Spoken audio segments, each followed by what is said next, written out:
Assalamualaikum warahmatullahi wabarakatuh.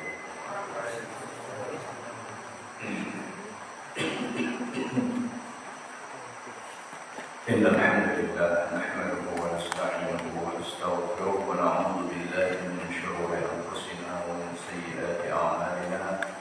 Man yahdihillahu fala mudilla lahu wa man yudlil fala hadiya lahu.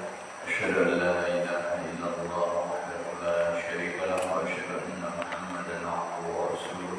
Ya ayyuhalladzina amanu taqullaha haqqa tuqatih wa la tamutunna illa wa antum muslimun. Ya ayyuhan nasu taqu rabbakum alladzi khalaqakum min nafsin wahidah wa khalaqa minha zawjaha wa batha minhuma rijalan katsiran wa nisaa wattaqullaha alladzi tasaaluna bihi wal arham innallaha kana 'alaykum raqiba. يا أيها الذين آمنوا اتقوا الله وقولوا قولا سديدا يصلح لكم أعمالكم ويغفر لكم ذنوبكم ومن يطع الله ورسوله فقد فاز فوزا عظيما. أما بعد فإن أصدق الحديث كتاب الله وخير الهدي هدي محمد صلى الله عليه وسلم وشر الأمور محدثاتها وكل محدثة بدعة وكل بدعة ضلالة وكل ضلالة في النار. Baik, ikhwan kaum muslimin muslimat rahimahullah, juga para santri yang semoga diberkahi Allah SWT. Alhamdulillah pada malam ini kita kembali hadir dalam sebuah perjumpaan yang semoga Allah berkahi dan memuliakan semua yang ada di dalamnya dan Allah memberikan kita manfaat dunia dan akhirat dengan majelis kita yang kecil ini. Kemudian tidak lupa saya mengajak kita semua untuk bersyukur kepada Allah Azza wa Jalla atas segala nikmat, terutama nikmat iman, nikmat sunnah, ya. Dan nikmat ini nikmat yang jarang disyukuri orang. Bahkan mungkin kita pun mengucap alhamdulillah itu ketika nikmat dunia datang kepada kita. Jarang sekali mensyukuri nikmat iman. Alhamdulillah ala ni'matil iman. Ya. Dan inilah nikmat yang paling agung, yang paling berguna bagi setiap hamba, sehingga orang kafir pun menyesal namun tak bisa kembali ke dunia. Tujuannya hanya satu, agar jadi orang beriman. Maka jangan sampai kita melalaikan nikmat ini, yaitu nikmat iman. Baik. Maaf, tenggorokan agak serak-serak dari kemarin. Kita lanjutkan kajian kita karena waktu kita tak panjang dan sebenarnya kita sudah hampir habis dari risalah Rifqan Ahli Sunnah bi Ahli Sunnah ini, ya. Dan insyaallah nanti Ustaz Antum bertambah banyak ini, insyaallah. Terakhir kemarin kita membahas tentang penjelasan Syekh Abdul Muhsin yang mengutip ucapan atau menukil dari Syekh Islam Ibnu Taimiyah tentang perkara Yazid bin Muawiyah, ya. Jadi dan sudah dijelaskan bahwasanya dalam hal ini kita harus pertengahan,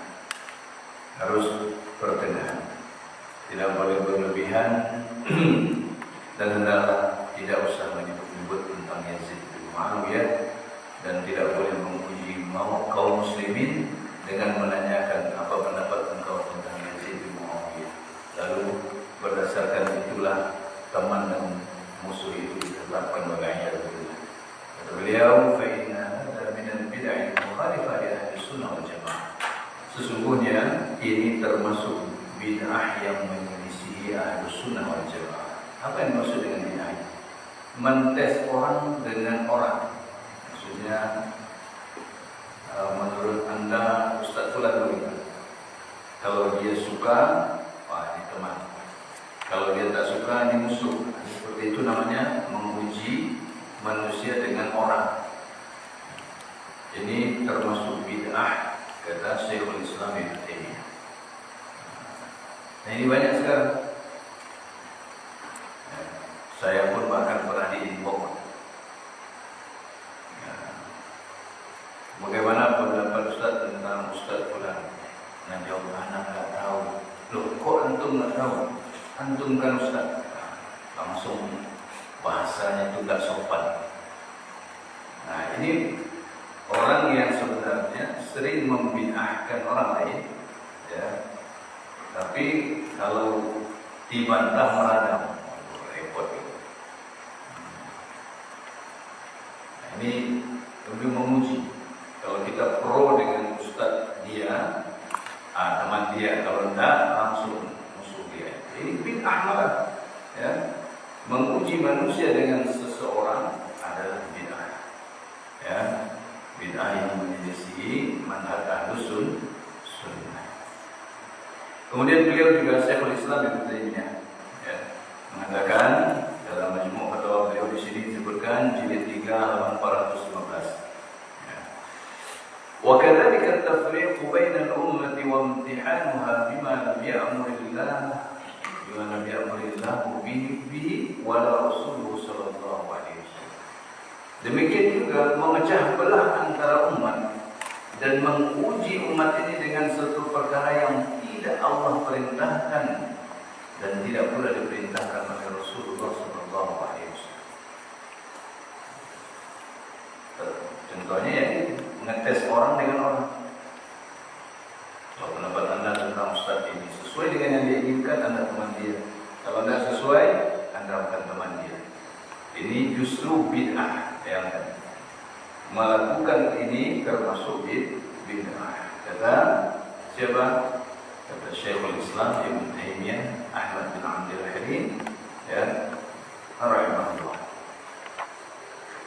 Kemudian beliau juga mengatakan dalam jilid 20 atau juz 20 halaman 194, wa qala wa laysa li ahadin an yansiba bil ummati shakhsan yad'u ila tariqatihi wa yuwali wa yu'adi 'alayha ghayra an-nabiy sallallahu alaihi wasallam wa la yansiba lahum kalaman yuwali 'alayhi wa yu'adi ghayra kalamillahi wa rasulihi wa majtama'at 'alayhi al-ummah bal hadha min fi'li البدع الذين ينسبون لهم شخصا أو كلاما يفرقون به بين الأمة يوالون به على ذلك الكلام وتلك النسبة ويعادون.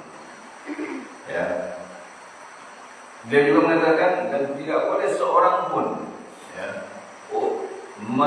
mengangkat, menetapkan bagi umat ini satu orang yang mengajak kepada jalan orang ini, misalnya fulan ini. Nah, kalau ikut dia berarti benar. Wa yuwali wa yu'adi 'alaiha. Teman dan musuh berdasarkan ikut jalan orang ini atau tidak ikut jalan orang ini. Kalau ikut jalan syekh dia atau guru dia, teman dia. Kalau tidak ikut, musuh dia. Tak boleh. Tak boleh kita mengangkat orang tertentu, ya, sebagai standar wala dan bara kita. Teman dan musuh. Kalau ikut dia teman, kalau enggak musuh. Tidak boleh seorang pun kita angkat untuk menjadi patokan selain Nabi Sallallahu Alaihi Wasallam.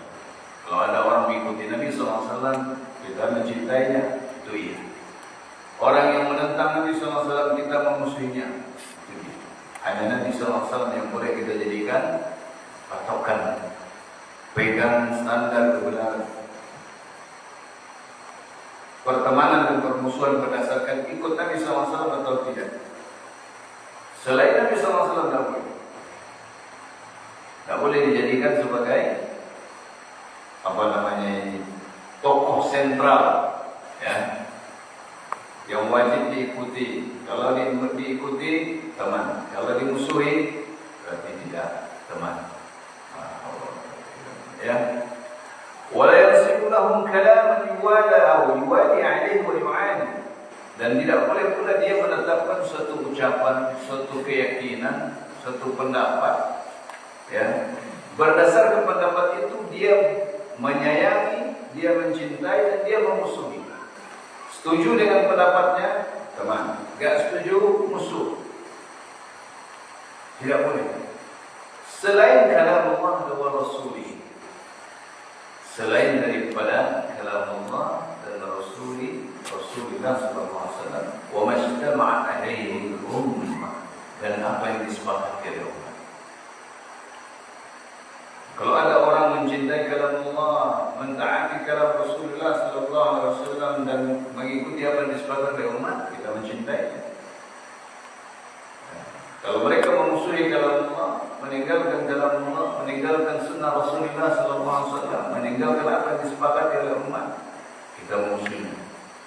Tapi kalau ada kalam ucapan seseorang selain Rasulullah SAW, lalu dijadikan ini patokan, ini berbahaya. Ya, ini tidak boleh. Bahkan ini termasuk bid'ah. Apa kata beliau? Bahkan ini termasuk perbuatan ahli bid'ah yang menjadikan seseorang atau suatu ucapan, suatu pendapat, ya, bagi umat ini, yang mana dengan orang itu atau dengan ucapan itu mereka memecah belah umat ini. Dengan perpecahan itu bukan ciri manhaj salaf atau ahlus sunnah. Barang siapa yang sedikit-sedikit berpecah, berarti dia berada dalam bid'ah. Sunnah itu menyatukan. Sunnah itu menyatukan. Baik, kemudian yuwaluna bihi ala dhalika al-kalam aw tilka an-nisbati wa yu'adu. Ahli bid'ah yang mencintai dengan standar, dengan orang atau dengan ucapan tersebut, ya, atau penisbatan diri kepada orang atau kepada pendapat atau akidah tersebut atau ucapan tersebut. Mereka akan mencintai orang yang mengikuti orang yang mereka angkat, syekh mereka misalnya. Nah, kalau ikut ini guru mereka, nah ini teman, mereka sayang. Atau ikut dengan pendapat mereka, nah ini teman.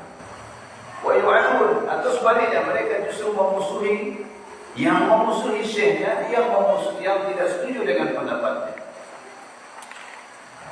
Ya, ini tidak boleh. Menetapkan orang tertentu atau suatu pendapat tertentu sebagai standar, ya, pertemanan atau cinta dan permusuhan, ini adalah sebuah perilaku bid'ah. Ya. Kemudian beliau juga mengatakan pada juz 28, ya, juz 28 halaman 15-16, dicetakan Majmu' Fatawa Syekhul Islam Ibnu Taimiyah ini yang itu ada dua, yang 36 jilid kalau nggak salah, ada yang 22 jilid, ya. Kalau nggak salah ya, 22 jilid. Ya. Yang terbitan Mujamma' itu yang 36 jilid. Baik. فإذا كان المعلم أو الأستاذ قد أمر بهجر شخص أو بإهداره وإسقاطه وإبعاده ونحو ذلك نظر فيه أو نظر فيه. Jika seorang guru, seorang ustaz memerintahkan pemboikotan terhadap seseorang, dihajar dia, dijauhi dia, diboikot, ya, atau dia dijatuhkan, dijauhkan, ya, maka atau yang sejenis dengan itu, maka perlu diperhatikan dulu, dilihat dulu urusannya. Fa in kana qad fa'ala dhanban syar'iyyan, jika orang yang diboikot tersebut, kata ustaz ini jangan belajar sama fulan atau jangan berteman dengan fulan, lihat dulu, jangan serta-merta diterima. Jika memang orang yang diboikot ini betul-betul melakukan suatu dosa secara syariat, ya, maksudnya yang dalam syariat merupakan dosa, ya, maka dia dihukum sesuai dengan kadar dosanya tanpa dilebihkan. Uqiba bi qadri dhanbihi bila ziyadatin, maka dihukum sesuai dengan kadar dosanya tanpa ditambah. Wa in lam yakun adnaba dhanban syar'iyyan, jika dia sebenarnya dia diboikot, ditahdir kalau bahasa kita, tapi dia tidak melakukan suatu dosa, ya, maka tidak boleh dia dihukum, ya, dengan suatu apapun hanya untuk memenuhi tujuan guru yang menghajar tersebut atau yang lain. Kalau apa yang dituduhkan kepadanya itu tidak ada, maka tidak boleh diterima. tanpa menjatuhkan guru tersebut. Ini tetap ya waspada. Nah, guru kita itu juga manusia, bisa jadi dia salah dan bisa jadi juga dia benar. Maka dilihat dulu, jika dia salah tidak diikuti. Ya. Baik. Kemudian وليس للمعلمين أن يحزبوا الناس ويفعلوا ما يلقي بينهم العداوة والبغضاء. Tidak layak, tidak boleh bagi para guru untuk memecah belah, mengelompok-melompokkan manusia, ya, dan melakukan sesuatu yang bisa menimbulkan permusuhan dan kebencian di antara mereka. Tidak layak seorang guru melakukan itu, menimbulkan permusuhan dan kebencian. Justru mereka guru itu mengislah, memperbaiki, ya, bukan membelah, tapi harus mengislah. Jika ada murid yang kurang baik, dia guru yang bertugas mengislah, kalau bisa menyatukan.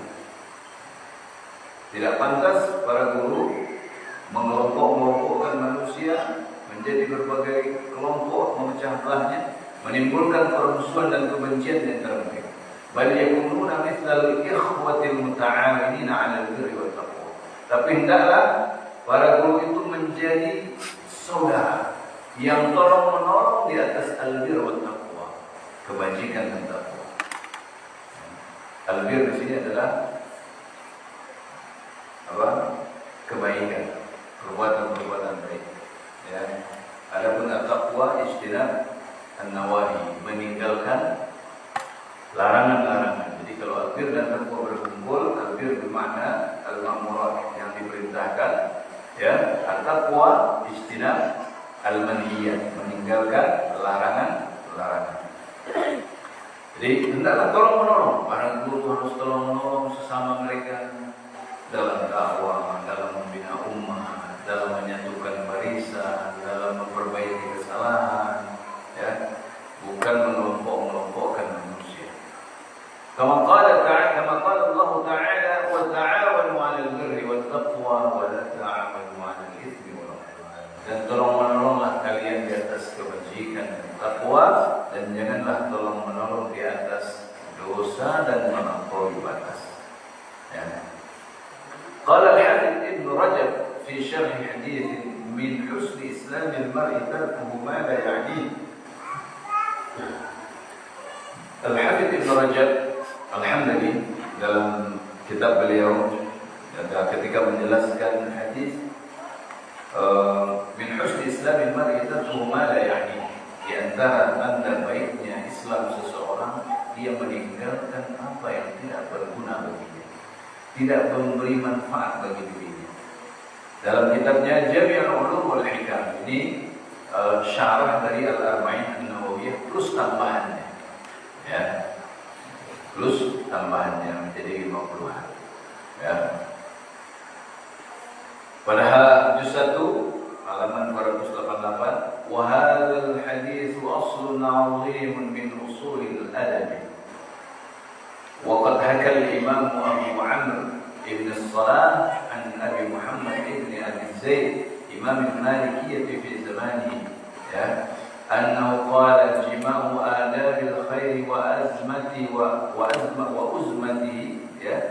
تتفرع من 4 أحاديث.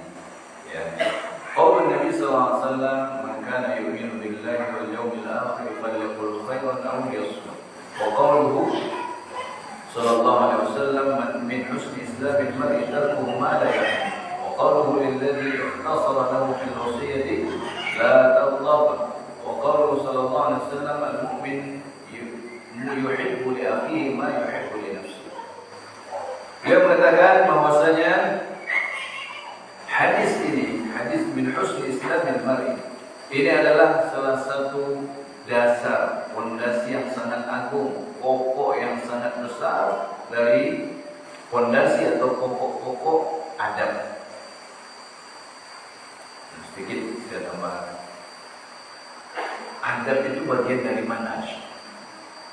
Perhatikan, manhaj As-salafus saleh itu tidak ditegakkan tanpa adab.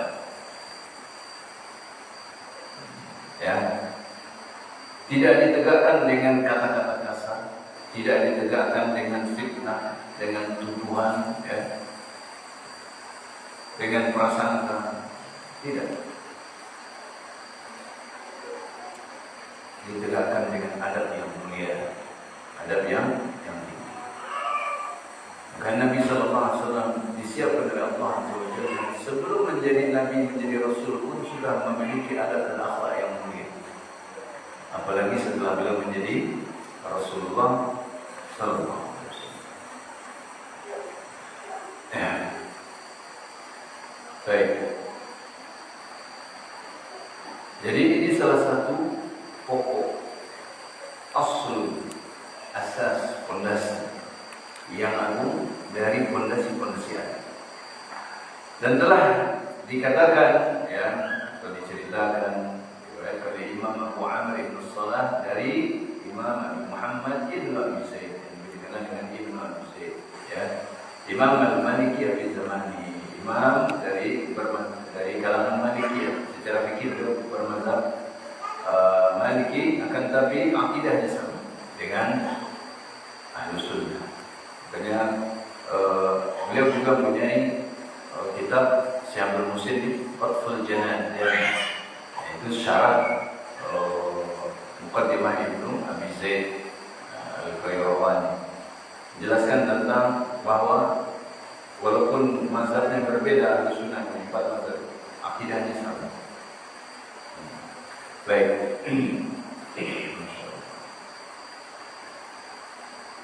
Beliau mengatakan kumpulan adab-adab kebaikan dan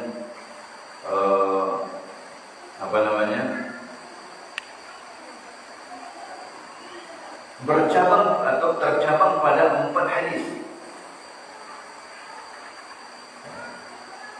Kumpulan adab-adab kebaikan itu dan ikatannya itu bercabang pada 4 hadis. Dia menyebutkan yang pertama, hadis yang pertama, man kana yu'minu billahi wal yawmil akhir falyaqul khairan aw liyasmut. Falyaqul khairan aw liyasmut. Ini satu, karena ini masalah lisan. Kemudian yang kedua, hadis yang kedua, min husni islamil mar'i tarkuhu ma la ya'lam. Di antara tanda baik, di antara baik Islam seseorang adalah dia meninggalkan apa yang tidak berguna bagi. Dan yang ketiga adalah hadis yang itu sabda Nabi SAW yang mana beliau meringkas wasiat untuk orang tersebut, yaitu dengan la taghdab, jangan marah.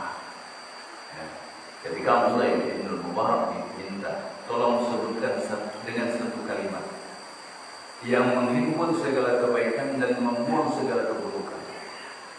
Beliau mengatakan tarkullah, meninggalkan marah. Barang siapa mampu menahan marah, dia kuat. Dia telah menjauhkan dirinya dari berbagai keburukan dan menghimpun berbagai kebaikan.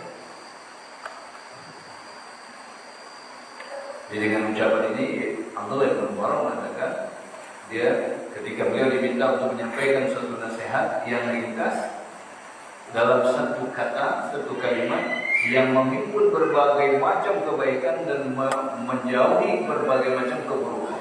La taghdab. Orang kalau sudah marah, sabar hilang, santun hilang, akal sehat hilang, ya. Dan berbagai macam kebaikan juga lenyap.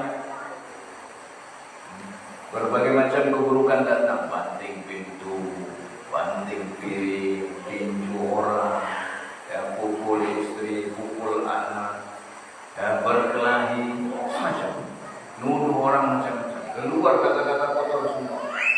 Ya. Sampai binatang-binatang yang enggak ada dosanya pun keluar dari mulutnya. Binatang itu saja enggak pernah nyebut. Ya.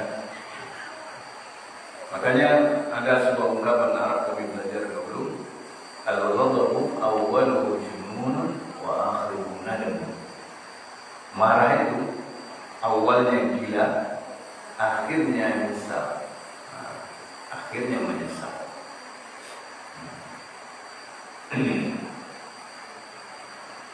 Baik, kemudian yang keempat hadis al-mu'min yuhibbu li akhihi ma yuhibbu li nafsihi. Orang beriman itu mencintai untuk saudaranya apa yang dia cintai untuk dirinya. Dia ingin berilmu, dia juga ingin saudaranya berilmu yang benar. Dia ingin mendapatkan kebaikan, dia juga ingin saudaranya mendapatkan kebaikan. Dia ingin masuk surga, dia juga ingin saudaranya masuk surga. Dia ingin selamat dari dosa, dia ingin juga saudaranya selamat dari dosa. Dia senang dapat nikmat dunia, dia juga ingin senang saudaranya dapat nikmat dunia. Yang halal, berkah, walaupun banyak, tidak masalah. Ya, yang penting halal. Kemudian saya mengatakan aku mengatakan ma ahwaja talabat al-ilm ila at-ta'addub bi hadhihi al-adab allati ta'udu alaihim wa ala ghayrihim bil khair wal fa'idah ma'a al-bu'd 'an al-jafa'i wal fadhalah allati la tuthmiru illa al-wahshata wal furqata wa tanafur al-qulub wa tanziq ash-shamli. Betapa butuhnya penuntut ilmu kepada adab-adab ini. Betapa pentingnya, betapa dibutuhkannya penuntut ilmu beradab dengan adab-adab ini yang akan kembali kepada mereka dan kepada selain mereka dengan kebaikan dan faedah. Akan membawa kebaikan untuk diri mereka dan orang lain, ya, membawakan kebaikan dan faedah. Disertai dengan menjauh dari sikap kasar, jafar, kaku, ya, jauh dari akhlak yang mulia, fadhlah, kasar, ya, keras, yang kasar, ya, yang tidak membuahkan kecuali, ya, keterasingan, ya. Akhirnya bercerai-berai, tidak bersatu, wal furqah, dan perpecahan, wa tanafur al-qulub, ya. Kenapa furqah? Ini masih mafhum, ya. Wa tanafur al-qulub, menjauhnya hati-hati kaum muslimin, ya. Sikap kasar, tidak berakhlak yang baik, itu akan tidak memberikan buah kecuali perpecahan, bercerai-berainya hati saling menjauh.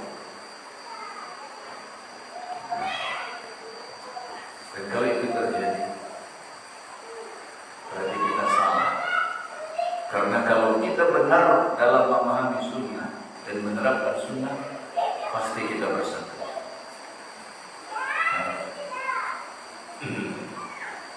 Baik, kemudian wa tanziq asy-syaml, dan merobek-robek kesatuan. Satu yang sudah terkumpul jadi bercerai-berai. Baik, kemudian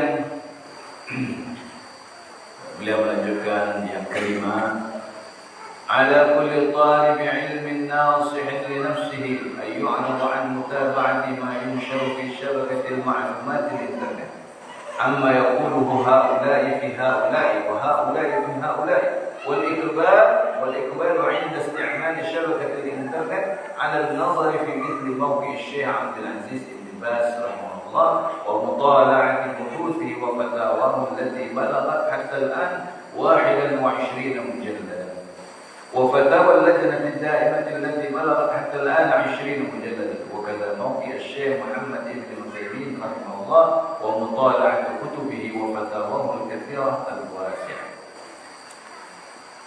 Hendaklah setiap penuntut ilmu yang menginginkan kebaikan untuk dirinya, ya, berpaling dari mengikuti apa yang disebarkan di internet, jaringan internet, ya, tentang apa yang dikatakan oleh seseorang ini atau sekelompok orang tentang orang lain, ya. Si fulan dan si fulan, si fulan tentang si fulan, fulan tentang si fulan, kelompok ini tentang kelompok ini. Jangan, tinggalkan. Hendaklah penuntut ilmu berpaling. Gak usah cari-cari itu materi tentang bulan-bulan yang kosong. Dan hendaklah mereka menghadap, atau maksudnya menyambut, dalam artian apa? Memfokuskan diri ketika memakai internet itu, ya, untuk mempelajari atau melihat seperti websitenya Syekh Abdul Aziz bin Baz rahimahullah. Ya, walaupun beliau meninggal, tulisan-tulisan fatwa-fatwa beliau, kitab-kitab beliau diterbitkan di internet, dan sampai hari ini kita masih bisa menggali ilmu dari website beliau. Saya termasuk sering memakai atau mencari ilmu dari website beliau. Di situ biasanya disertakan juga dengan audio. Ada teks pertanyaan, ada teks jawaban dalam bahasa Arab. Kemudian dalam fatwa ataupun masalah-masalah yang ada audio ini disertakan oleh orang-orang atau para murid beliau yang mengelola website ini. Dan itu sangat bermanfaat sekali. Terlalu banyak ilmu yang akan kita tinggalkan kalau kita sibuk tentang fulan dan fulan. Kemudian juga dan membaca, ya, bahas, ya, atau pembahasan dan fatwa-fatwa beliau yang sampai sekarang kata beliau saat itu mencapai 21 jilid. Juga fatwa Lajnah Daimah yang sampai sekarang sudah mencapai 20 jilid. Demikian juga dengan website Syekh Muhammad bin Shalih Al-Utsaimin. Website beliau ini sampai sekarang masih ada, dikelola oleh yayasan beliau. Bahkan kitab-kitab beliau sudah diterbitkan terus-menerus oleh yayasan ini dan sudah dijual bebas. Ya, luar biasa. Dan kitab beliau ini sangat bagus untuk menuntut ilmu karena bahasa beliau itu ringan dan mudah, enak gitu. Ya. Namun luas kan. Jangan nanti untuk baru belajar langsung beli kitab Majmu' Fatawa Syekhul Islam Ibnu Taimiyah. Oh, itu bahasanya berat ya. Bahasanya berat. Ya. Beliau ini luar biasa. Nah, dan membaca kitab-kitab Syekh Muhammad bin Shalih Al-Utsaimin, ya, juga fatwa-fatwa beliau yang sangat banyak dan luas. Ya, beliau ini termasuk sempat dijuluki Nawawi al-Asr, Al-Qarni al-Syarif, Imam Nawawi abad 20. Insyaallah.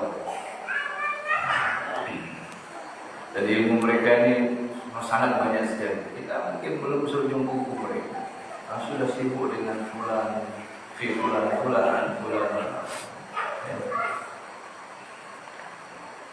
وفي الختام أوصي طلبة العلم أن يشكروا الله عز وجل على توفيقه.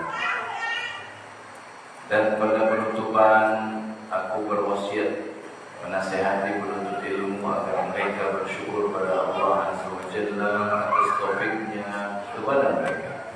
Irja'alahum min tullabi, karena Allah menjadikan mereka sebagai penuntut ilmu. Wa ayyuhanu bil ikhlasi bi talabihi, dan dalam mereka memperhatikan keikhlasan dalam menuntut ilmu. Perhatikan niat kita. Perhatikan nih. Saya ingat pernah bertemu seorang waktu umroh di Madinah. Dia mengatakan dia pernah menonton video sesuatu orang Indonesia, tapi dia lupa gitu, nggak tersimpan bahwa kalau ditarik semua perpecahan ini, ya, itu bermuara pada Tuhan, yaitu khalal fit tauhid. Ada cacat dalam masalah tauhid, terutama masalah keikhlasan. Ya. Orang kalau ikhlas itu nggak peduli dengan atribut dunia. Maksudnya misalnya seperti pada dai, yang hadir 2 orang, yang hadir 100 orang di sana. Kalau dia ikhlas, dia nggak akan marah kepada yang 100 orang. Kenapa di sini sepi, kenapa di sana ramai? Yang ramai pun diuji keikhlasannya. Kalau dia bangga, dia merasa itu karena kehebatannya orang datang, ikhlasnya bermasalah. Yang sepi pun diuji keikhlasannya, dia tetap menyampaikan nggak walaupun yang datang itu hanya 2 orang. Semuanya diuji. Didengar orang, nggak didengar orang, diuji keikhlasan. Didengar orang, keikhlasan yang menyampaikan puji. Jangan sampai dia merasa ini karena kehebatan itu. Yang tidak didengar orang dipuji kesabaran, diuji keikhlasannya, dia akan terus menyampaikan atau tidak. Ya. Menuntut ilmu juga begitu.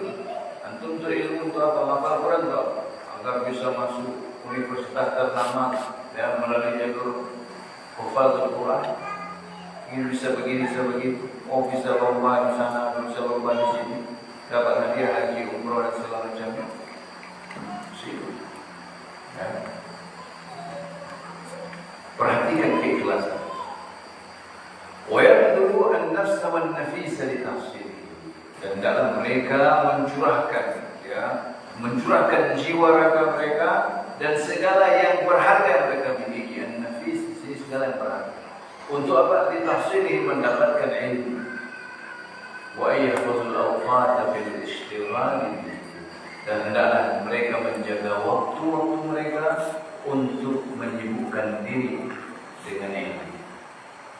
Ya, jagalah waktu dalam kesibukan dengan ilmu. Jangan sampai banyak berleha-leha.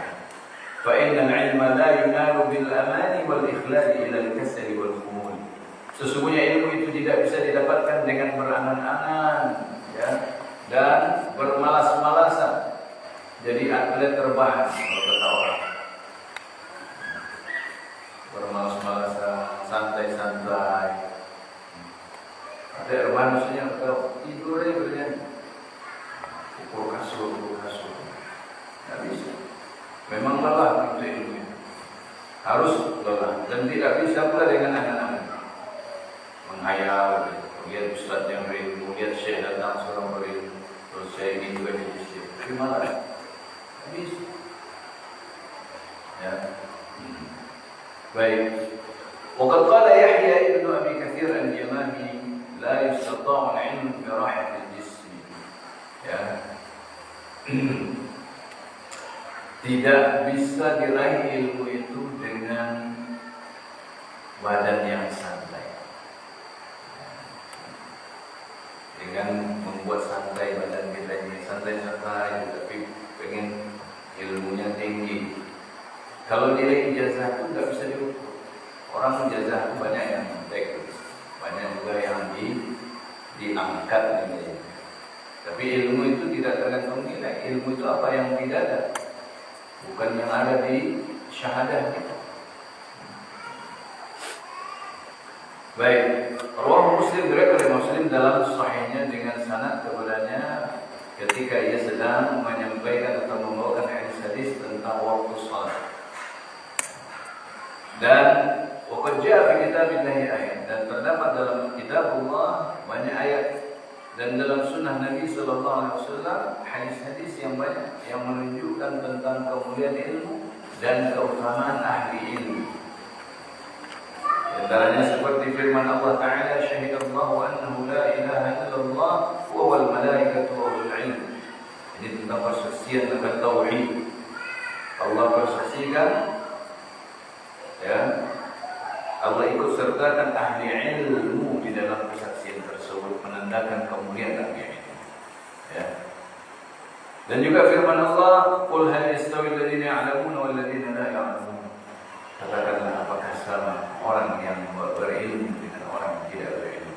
Dan firman Allah SWT, yarfa'illahu alladziina aamanu minkum walladziina utul 'ilma darajat.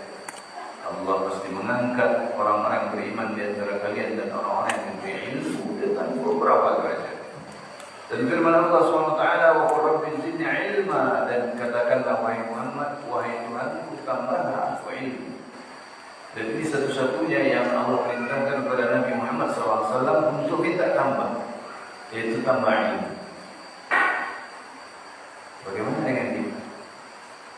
Kita harus lebih banyak lagi minta, karena ilmu kita tidak ada apa-apa dibandingkan ilmu Nabi SAW. Kalau Nabi SAW saja Allah perintahkan minta tambah ilmu, apalagi kita. Ya. Rabbi zidni ilma. Mulai dari Rabbi zidni ilma itu doa.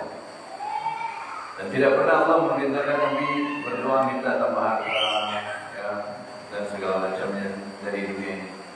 Yang beliau Allah perintahkan kepada beliau sallallahu alaihi wasallam hanya minta tambahin ilmu. Kemudian wa amma al-hadits fi dzalika fa minha qawlu sallallahu alaihi wasallam. Adapun hadis-hadis tentang hal itu di antaranya adalah sabda Nabi sallallahu alaihi wasallam, "Man yuridillahu bihi khairan yufaqihuhu fid din." Barang siapa Allah inginkan kebaikan padanya atau baginya, Allah jadikan dia faqih dalam agama ini. Faqih dalam agama artinya berilmu tentang ilmu agama, bukan hanya ilmu fikih. Tolong pahami, fikih di generasi awal itu maksudnya ilmu agama secara keseluruhan, termasuk akidahnya. Berbeda dengan definisi fikih kita sekarang, karena memang umat ini bertambah banyak, maka para ulama mendefinisikan itu sesuai kebutuhan. Untuk bisa membedakan antara satu ilmu dengan ilmu yang lain agar mereka ini bisa belajar dengan baik. Baik. Kemudian diriwayatkan oleh Imam Bukhari, ya, akhrajal Bukhari nomor 71, Muslim nomor 1037. وقد دل الحديث على أن من علامة إرادة الله تعالى الخير بالعبد أن يفقهه في الدين. Dan hadis ini menjadi dalil atau menunjukkan bahwasanya di antara tanda Allah menginginkan kebaikan, Allah Ta'ala menginginkan kebaikan untuk seorang hamba adalah Allah menjadikan dia faqih dalam agama. Ada satu hal yang karena sebenarnya sedih. Di Minang ini kan ada gelar faqih. Tapi sekarang gelar ini faqih cuma tinggal gelar, isinya nggak ada. Dan bahkan faqih ini sudah digunakan untuk pengemis laki-laki. Cuma setiap pengemis laki-laki pasti dipanggil faqih. Ya. Dan sering dihinakan. Maaf kiai. Maaf kiai. Geser kiai. Pengemis disebut faqih. Ini betul-betul memalukan sebenarnya. Maka para penuntut ilmu punya peran penting merubah ini kembali. Kenapa pengemis itu disebut faqih? Ya. Karena dahulu para penuntut ilmu itu keliling kampung minta bantuan beras, makan, pakai buntia atau buntia itu karung terigu itu, anak mengaji, biasa disebut faqih. Sehingga tertimbul pesan bahwa yang minta-minta itu adalah orang yang penuntut ilmu. Penuntut ilmu harus jauh dari itu. Sehingga penuntut ilmu kan dipanggil faqih. Akhirnya pengemis pun dipanggil faqih. Karena banyak penuntut ilmu keliling rumah-rumah, kampung-kampung menengadahkan kantong untuk diisi beras. Ini bukan ajaran Islam. Bukan ajaran Nabi SAW. Penuntut ilmu keliling menjajakan dirinya minta bantuan. Sehingga akhirnya gelar yang sangat mulia faqih di kita ini dijadikan untuk memanggil pengemis.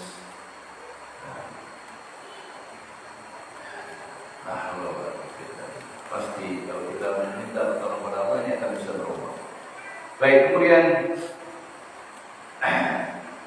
li'annahu bifikrihi fi din ya'budu Allah 'ala basirah. Karena hamba yang faqih tadi yang Allah jadikan faqih berilmu agama, ya, berarti dia Allah inginkan kebaikan untuknya. Karena dia dengan ilmunya atau dengan pemahamannya tentang agama, dalam ilmu agama, dia bisa beribadah kepada Allah di atas ilmu ala basirah.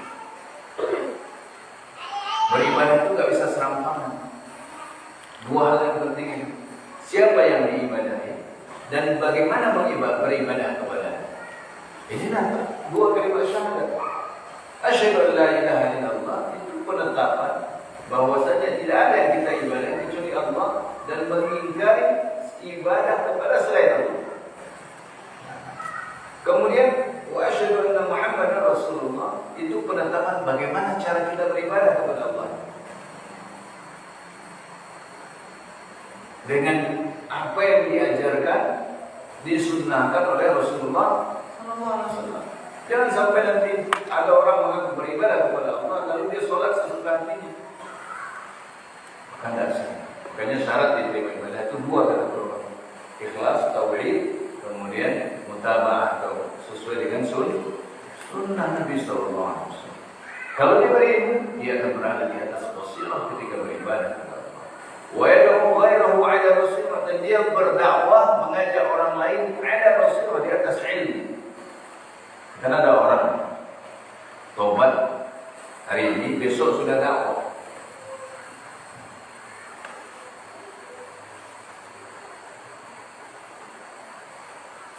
Kira-kira gini, antum baru masuk seminggu, besok jadi guru langsung gimana? Bisa kan? Tapi kalau jadi apa? Jadi misalnya jadi piket, bisa. Itu pun juga tetap ada ilmunya, cara membersihkan kamar mandi di mana, nyapu masjid di mana. Nah, ini belum ada ilmu sudah berdakwah.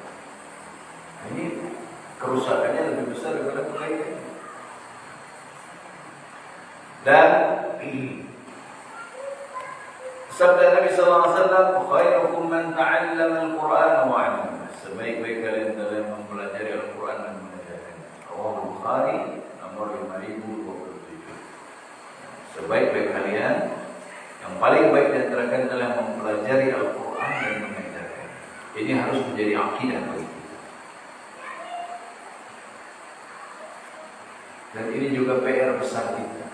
Maka muliakan Al-Quran. Antum jangan hinakan Al-Quran dengan niat menginginkan dunia dengan mempelajari atau menghafal Al-Quran. Di masyarakat kita sadar atau tidak, menjadi guru ngaji, guru Al-Quran itu tidak dianggap mulia. Belajar Al-Quran itu juga tidak dianggap mulia. Anak mau belajar Al-Quran, nanti ada ajonya diamalkan. Padahal Nabi SAW mengatakan yang terbaik antara kalian adalah yang belajar Al-Quran dan mengajar. Lalu kita menghinakan guru Al-Quran, maka wajar Allah menghinakan kita. Karena kita menghinakan yang terbaik dari kita. Maka saya terus terang dari dulu sebelum pulang pun sudah memerangi. Guru ngaji digaji 100.000 sebulan, tiap hari ngajar. Malah banyak, udah banyak. Tukang yang tak sholat dia gajinya 100.000 lebih sehari. Dan di antara tukang banyak yang paling merugi. Dia bangun masjid tapi dia tak sholat. Itu salah satu manusia yang sangat merugi. Ya. Orang sholat dia duduk aja. Dia kira berpahala dia bangun masjid ini untuk orang sholat. Kalau dia tak sholat, tak ada pahalanya semua. Ya, aku ngaji digaji 300.000. Ya. Kalau anak tak pandai ngaji kena caci guru. Ngaji di MDA buat bayar listrik, musola saja 2.000, 5.000, 10.000 sebulan tak dibayar. Rendahnya perhatian terhadap ahli Al-Quran, guru Al-Quran, itu karena rendahnya penghargaan terhadap Al-Quran. Tidak ada ta'zim terhadap Al-Quran. Kalau sesuatu itu kita agungkan dalam hati kita, maka siapapun yang melakukannya, mengajarkannya, pasti kita melihat. Ketika sepak bola lebih agung di hati kita, maka pemain sepak bola yang lebih mulia di hati kita. Laginya Masya Allah.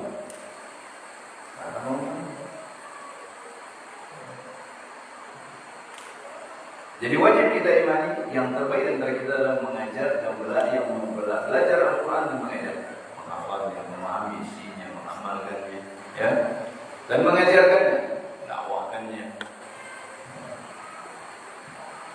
Jangan malah diremehkan. Apalagi bapak-bapak yang punya anak habis datang nanti guru ngaji atau guru tahfiz, apa pekerjaan anda? Di pondok tahfiz, guru ngaji. Wow, ya. Ini musibah. Padahal orang yang mengajarkan Al-Quran adalah yang terbaik.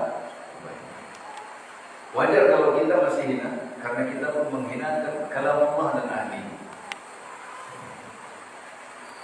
Saya ingat, ini sering saya sampaikan. Imam Abu Hanifah. Ketika anaknya namanya Hamad ibn Abi Hanifah ibn Mu'man, anaknya ini tamat Al-Fatihah. Tamat Al-Fatihah, bukan tamat 30 juz. Tamat Al-Fatihah. Karena memang itu standar Fatihah dulu. Beliau kirim ke gurunya hadiah 500 dirham. 500 dirham. Dulu di 10 dirham itu sama dengan 1 dinar misalnya. Dulu, bukan sekarang. Kalau sekarang makin murah dirham.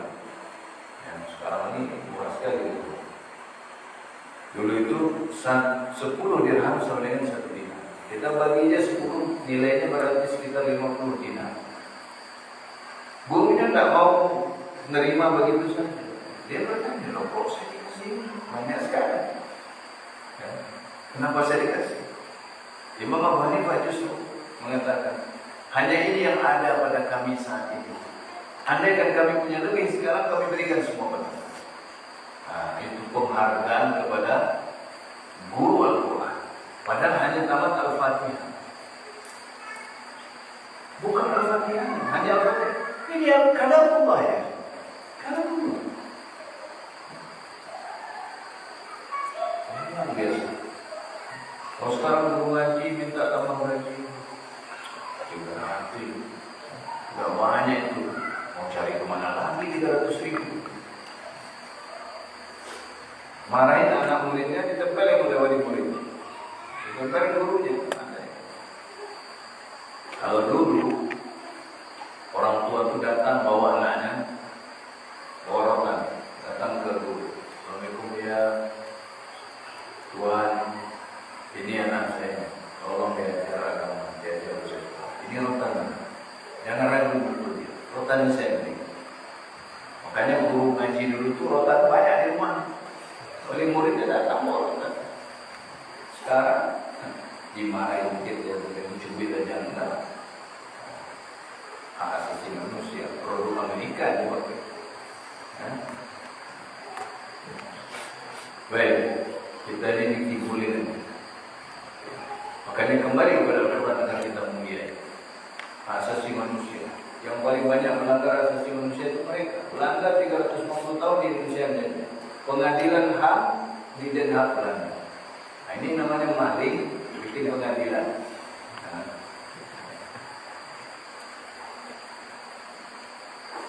Mana tadi? Rawal Bukhari nomor 5000. Waktu saya ingat waktu saya diminta mengelola tahfidz di kampung, hanya anak-anak kampung itu, anak-anak SD apa itu saya tidak lihat. Saya katakan kepada yayasan yang bukan ini, gaji gurunya nggak boleh rendah, minimal 1 bulan ini. Cukup untuk hidup. Segini ini enggak mewah-mewah, kan? Cukup untuk hidup di kampung. Jangan 200.000. Empat apa bensin motor aja kan cukup sebulan. Kalau enggak bisa, enggak usah bikin tahfidz menghina Al-Quran. Kira-kira mengajar Al-Quran ini yang kecil perkara. Lalu kita cari guru, kita bawa ke kampung kita. Orang bukan orang kampung, nyawanya kita bawa, anak istrinya kita bawa. Lalu kita remehkan dengan 200.000. Tidak usah. Akhirnya mereka sanggup, walaupun sampai sekarang tidak naik-naik. Tapi alhamdulillah cukup. Ya. Gak numis-numis keliling kampung, ya bawa bunti ya. وقال صلى الله عليه وسلم إن الله يرفع بهذا الكتاب أقواما ويضع به آخرين.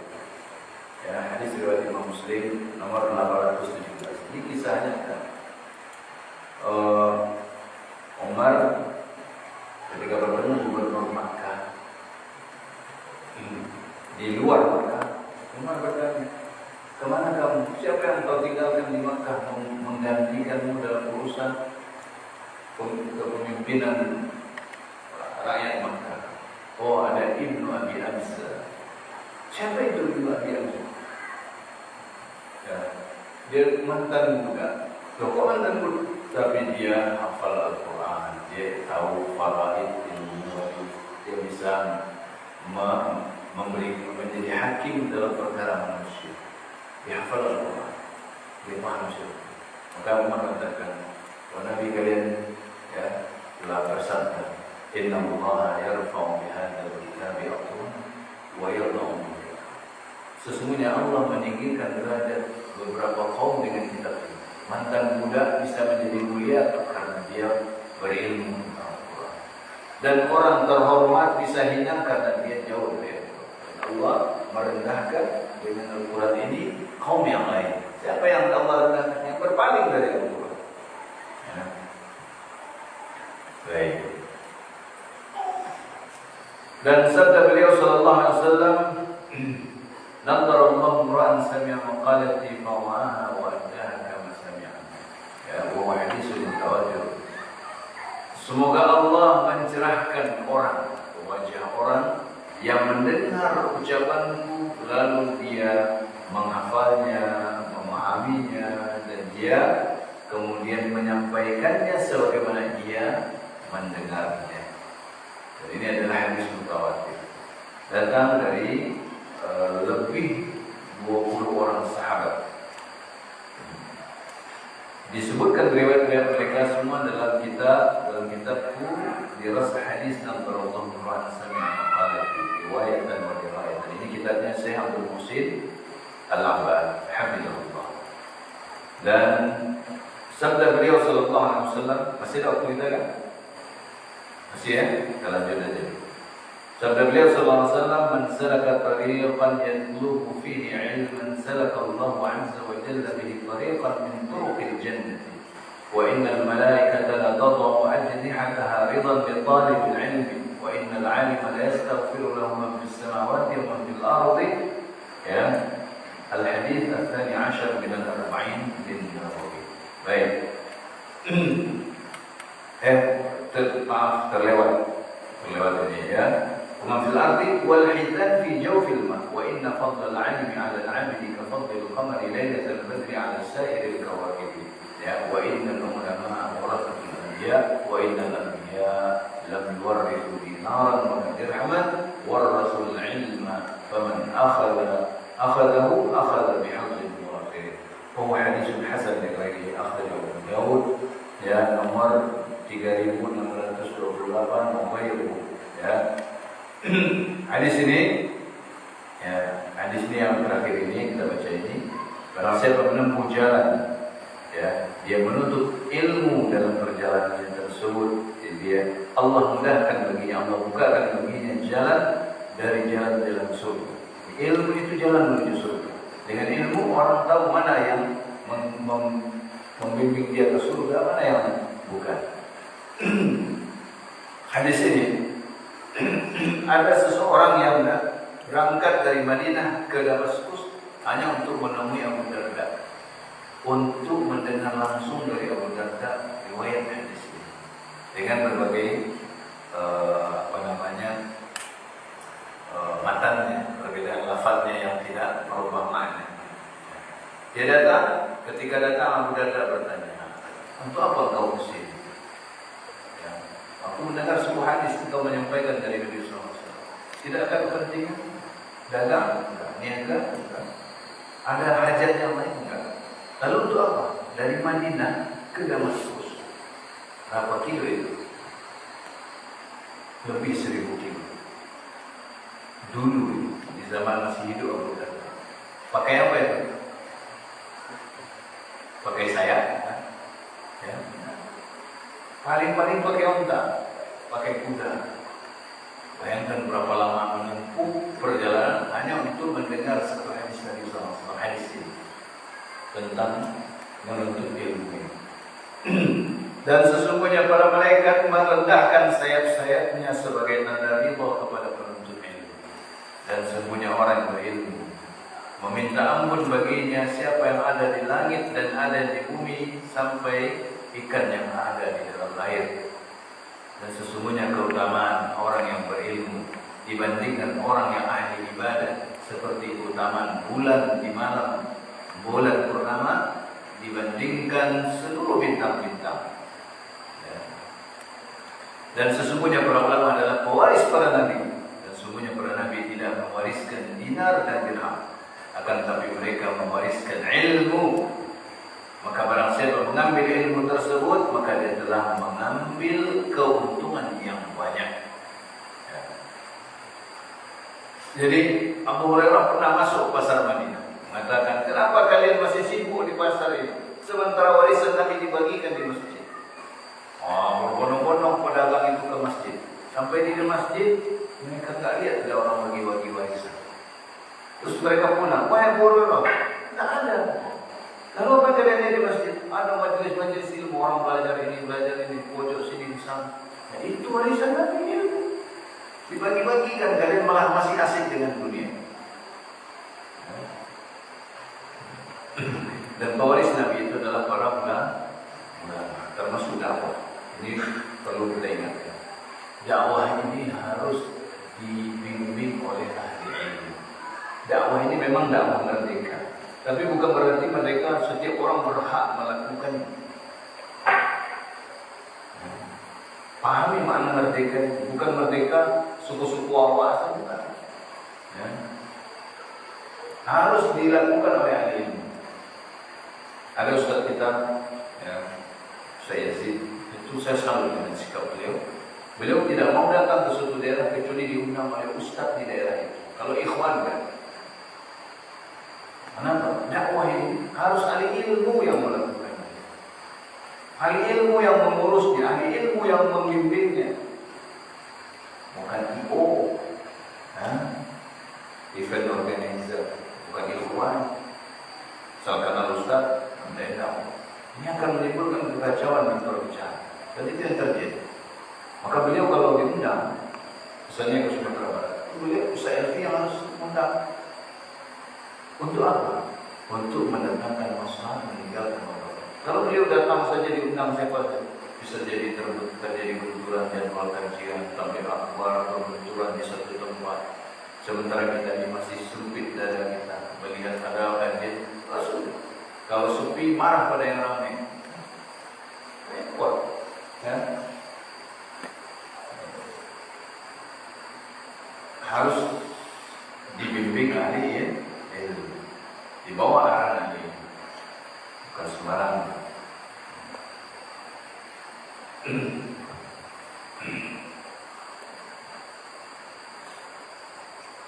Baik, kita lanjutkan.